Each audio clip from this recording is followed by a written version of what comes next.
Good morning, Alex. It's Friday. Actually, it's Wednesday, but I'm pretending it's Friday because I already have the lights set up. So anyways, I'm going to be talking about how to make a Kickstarter not kick.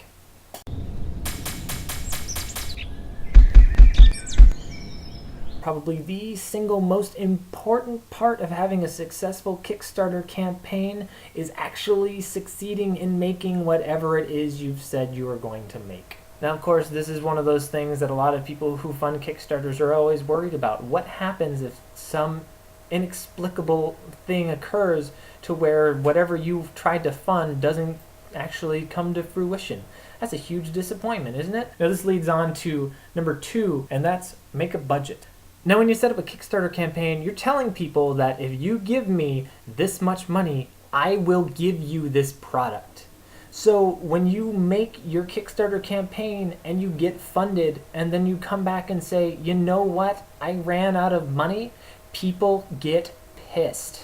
For example, one of the most well-known of these campaigns was the Doom that came to Atlantic City. Now, this campaign was extremely successful when it comes to fundraising. They raised over 350% of the amount of money that they originally said they needed. The dilemma came 13 months later when the person who originally put on the Kickstarter said, you know what, I ran out of money and we don't have a game. Wait, how did you run out of money when we gave you so much? So that's my point. You need to come up with a very specific budget before you get started. You should know how much money it's going to cost to make your product, because otherwise, how do you know how much money to ask for during the Kickstarter campaign? I mean, that's rule number 1. Rule number 3 is you really need to make a budget, because without a budget, I mean, come on, that's everything. That's the whole purpose of a Kickstarter campaign, is to get money. Make a product that's real. I mean, there's a lot of Kickstarter campaigns that I see on there that I'm like, really? Is that really going to function? Like, currently there's a campaign going on where it's like this visor that will help you lucid dream, and it's supposed to take all of this data in order to help you lucid dream. And a lot of people have been responding to this, people who actually do sleep studies, saying, how are you going to get all of that information just from a visor? Which of course leads me to wonder, is it physically possible, or is this just a scam? Now, of course, Alex, you and I are not making cool little sleepy dream visor things. We're just making card games and board games and eventually books and maybe short films or something. But the point is that you can't just go on Kickstarter and say you're going to make something and then not make something. So that brings us to rule number 5 of how to have a successful Kickstarter campaign, which is different than how I started, which was how to not have a successful Kickstarter campaign, but it's really difficult for me to translate the nots to the pros, and so anyways, we're just going to get to it, and that's to always leave messages as to what is going on with your campaign. Now, I've funded a couple Kickstarter campaigns, and I know my brother has funded some Kickstarter campaigns, and I know that people get really annoyed when they're not kept in the loop. Like, for instance, this shirt came with a Kickstarter campaign for a board game called What's He Building in There? And this game did successfully get funded, did successfully get shipped out, and I'm very much looking forward to enjoying it at a game night, one night eventually, once we can sit down and actually play a game night. But I digress.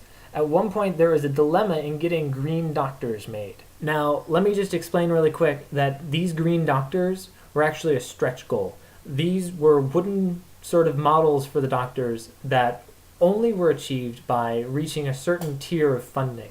So these were not actually originally part of the plan, but the entire release of the game was being held up because one of these doctors wasn't passing specifications, or there was issues getting them from the manufacturers in China, and so for whatever reason they couldn't ship out the entire game until the green doctors arrived. Which is understandable. You want to send the entire game at once, save yourself the shipping costs of all that. I'm not saying that the people who made the game did anything necessarily wrong, but the point is that people were really annoyed when they didn't hear anything for any span of time longer than like 2 weeks. So make sure you're talking to people and saying, you know what, we still haven't heard back about the green doctors, but we're working on it. So Alex, I think that when we actually get the Kickstarter underway and all things going hopefully well, we get the thing properly funded, that we should have weekly updates, either in text or video blog form. That way we can keep the people who are trying to make our game a reality apprised as to what's going on in the process, and maybe just throw in some miscellaneous fun trivia, some fun jokes, just keep people actively engaged, because that not only keeps them happy and enjoying the fact that they funded our Kickstarter campaign, it also means that they're going to be more interested the next time we have one. So those are some of the things that I've noticed have been issues in Kickstarter campaigns, or that people have complained about on some of the campaigns that I have helped fund. And so I think we need to keep those in mind when we get around to actually doing our campaign. So that's all I've got for this Friday. I'm going to get back to writing all of my papers. I won't bore you by listing off all the things I have to do. Once again, I realize that I've been doing that way too often, so I apologize for the amount of boredom that I no doubt cause in listing my schoolwork. And with that, I will bid you adieu, and I will see everybody on Tuesday.